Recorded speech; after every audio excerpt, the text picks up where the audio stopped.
नमस्कार.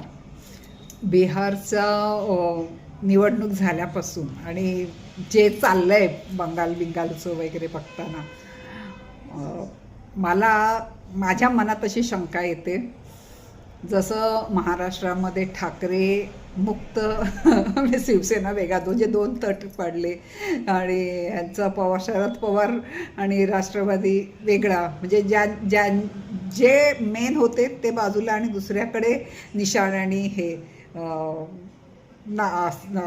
नाव मुख्य राष्ट्रवादीचं नाव आता अजित पवारांकडे आणि शिवसेनेचं नाव आता एकनाथ शिंदेकडे नाव आणि निशाणी. तसं गांधीमुक्त काँग्रेस होईल असं वाटते. नाव निशाणी घेऊन वेगळे काँग्रेस ठेवतील आणि त्यांच्याकडे नाव निशाणे नसलेला काँग्रेस असेल गांधी परिवाराकडे.